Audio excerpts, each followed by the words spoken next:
ketahui bahwa dari kegiatan tayangan-tayangan ini mendulang saweran, ya, mendulang saweran sejumlah uang. Polda Jawa Barat menggelar konferensi pers terkait dengan kasus ujaran kebencian yang melibatkan influencer Dimas Firdaus alias Resbob pada Rabu 17 Desember. Polisi memaparkan perkembangan penanganan perkara serta motif tersangka dalam melontarkan pernyataan yang dinilai menyinggung kelompok tertentu. Selain itu, polisi juga menjelaskan proses penangkapan Resbob di 3 wilayah yang berbeda. Dalam konferensi pers, Resbob tampak tertunduk lesu, berbaju tahanan berwarna hijau, dengan tangan terborgol saat ditampilkan ke publik. Informasi selengkapnya akan dilaporkan langsung oleh jurnalis Tribun Jabar, rekan Andri, silahkan laporan Anda. Ya, terima kasih rekan Angga dan selamat sore Sobat Tribuners. Betul sekali tadi sekitar pukul 15 lebih 45 PIB, di mana Polda Jabar menghadirkan pelaku ujaran kebencian, yakni Dimas Firdaus alias Resbob, di hadapan awak media setelah dirinya ditetapkan sebagai tersangka dalam kasus ujaran kebencian terhadap salah satu suku, yakni suku Sunda, tadi di kegiatan di Mapolda Jawa Barat. Dan Resbob sendiri tadi dia hanya bisa tertunduk lesu, dia dengan tangan terborgol dan kemudian hanya bisa dia menatap ke bawah, dan Kapolda Jabar pun sempat menyampaikan bahwa pihaknya telah menangkap Resbob beberapa waktu lalu dari setelah pengejaran ke beberapa wilayah, di mana dia sempat kabur ke wilayah Surabaya, kemudian ke wilayah Surakarta, dan terakhir di Ungaran, Semarang. Dan Kapolda Jabar pun sempat mengatakan bahwa apa yang dilakukan oleh Resbob sendiri telah menyakiti atau menghina suku Sunda, dan Polda Jabar pun hadir di tengah-tengah masyarakat serta merasa keprihatinan sekaligus empati atas peristiwa ini. Dan Polda Jabar pun langsung memerintahkan reserse cyber Polda Jabar untuk menelusuri, kemudian akhirnya didapatkan atau ditangkaplah Resbob di wilayah Ungaran, Semarang, Jawa Tengah. Dan Rudi atau Kapolda Jabar sempat mengatakan pihaknya melakukan upaya paksa dengan memiliki beberapa alat bukti yang kuat hingga akhirnya dia bisa ditetapkan sebagai tersangka. Dan dia dibawa dari Semarang menuju Jakarta, kemudian akhirnya menuju ke Bandung atau di Mapolda Jawa Barat sendiri. Dan Resbob ini dikenakan Undang-Undang ITE pasal 28 dengan beberapa junto yang dimana ancaman hukumannya salah satunya ialah 6 tahun penjara. Dan tadi juga sempat ditanyakan kepada Kapolda Jawa Barat terkait motif dibalik tindakan dari Dimas Firdaus ini alias Resbob sendiri. Dan Kapolda Jawa Barat mengatakan motif dibalik tindakan Resbob sendiri ialah karena Resbob ini seorang streamer, maka motifnya melakukan penghinaan terhadap salah satu suku tersebut demi mendapatkan uang saweran dari para penontonnya secara digital ketika live streaming di media sosial Resbob sendiri. Ketika tadi juga dikatakan atau ditanyakan terkait jumlah saweran yang didapatkan, namun kepolisian masih melakukan pendalaman terkait hal tersebut. Dan Kapolda Jawa Barat juga menambahkan Resbob mengetahui dan juga menyadari apa yang dikatakannya ini menjadi sesuatu yang bisa menjadi viral, dan kemudian Resbob bisa mendulang keuntungan dari para penontonnya yang memberikan saweran.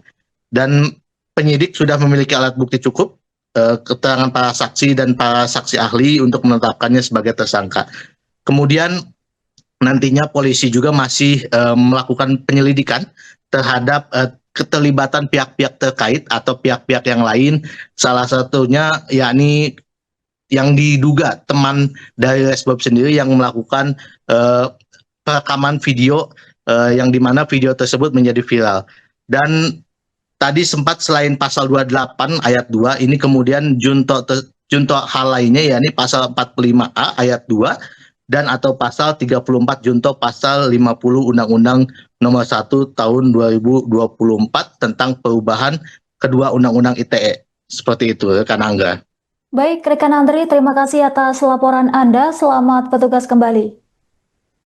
Pun sudah viral, tapi mungkin bisa disampaikan apa sih sebetulnya motif yang bersangkutan ini sampai akhirnya mengeluarkan ujaran kebencian itu. Terus yang kedua, selama pelarian karena ada tiga wilayah, apakah memang ada peran kerabat, kawan atau yang lain begitu yang ikut membantu dalam pelarian tersebut. Terus mengulang yang pertanyaan yang pertama soal motif, apakah memang ada pengaruh alkohol begitu dari yang bersangkutan? Sama Pak.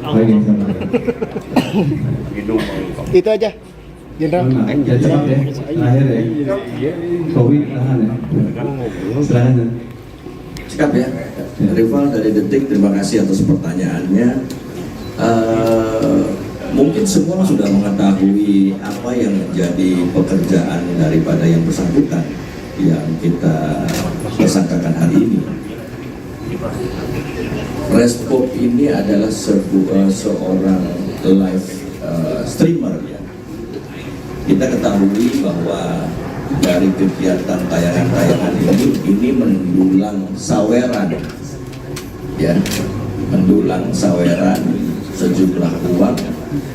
Ini dari hasil pemeriksaan yang menjadi motivasinya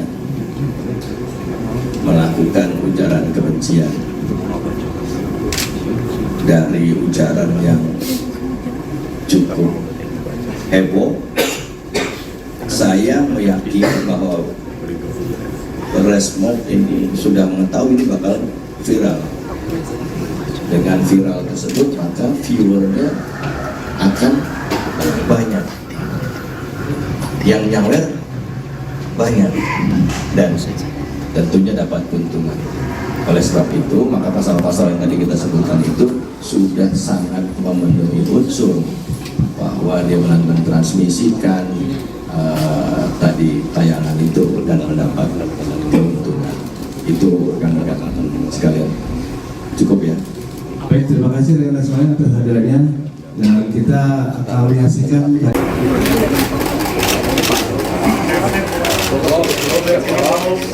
Jangan nunduk, Bob. Balik depan. Nah, gitu loh. Ganteng. Influencer Dimas Firdaus alias Resbob tampil tertunduk lesu berbaju tahanan berwarna hijau saat diperlihatkan Polda Jawa Barat terkait kasus dugaan ujaran kebencian pada Rabu 17 Desember 2025. Dengan tangan terborgol, Resbob tampak menunduk saat diperlihatkan kepada publik. Kapolda Jawa Barat Irjen Pol Rudi Setiawan menyatakan keprihatinannya atas kasus ujaran kebencian tersebut. Ia menegaskan tindakan Resbob telah melukai masyarakat Jawa Barat, khususnya etnis Sunda. Irjen Rudi menekankan pentingnya menjaga persatuan dan menghormati keberagaman di tengah masyarakat.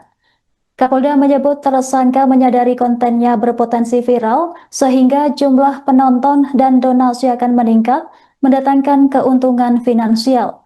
Setelah ditangkap dan dibawa ke Mapolda Jabar, penyidik langsung melakukan gelar perkara dan menetapkan Resbob sebagai tersangka. Polisi juga mendalami kemungkinan terlibat pihak lain dalam pembuatan atau penyebaran video ujaran kebencian tersebut. Lantas, kasus ini menjadi peringatan bagi publik terkait dampak negatif ujaran kebencian di media sosial.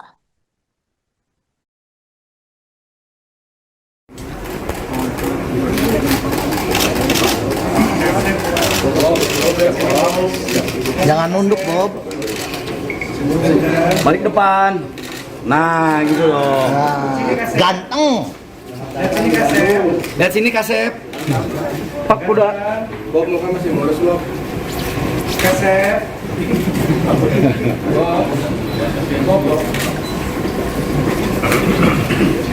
Bob, kuliahnya gimana, Bob? Tes rektor. Hah?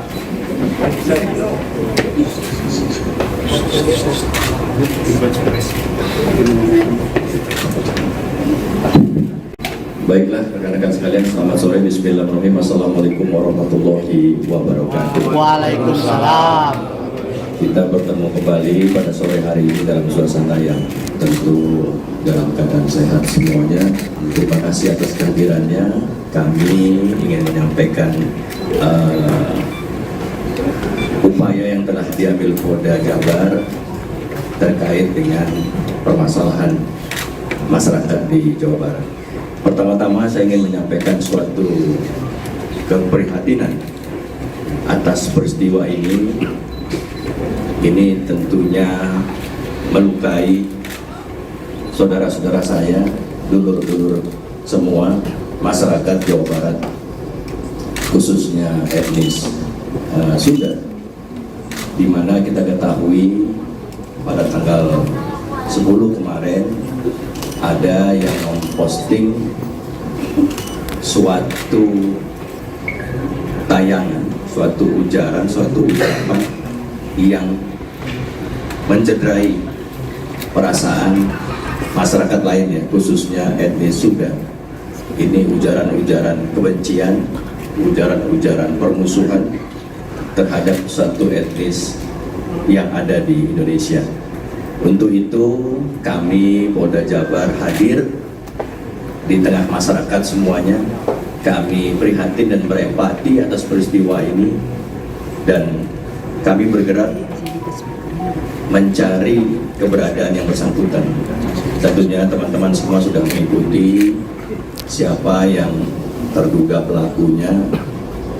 Kami tim cyber itu menelusuri dari mulai akun yang bersangkutan.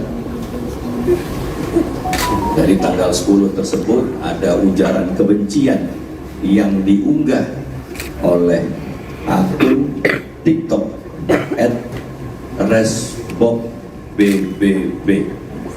Kemudian itu di-repost oleh beberapa akun-akun lainnya, salah satunya Radar Semedang, dan ini menjadi viral.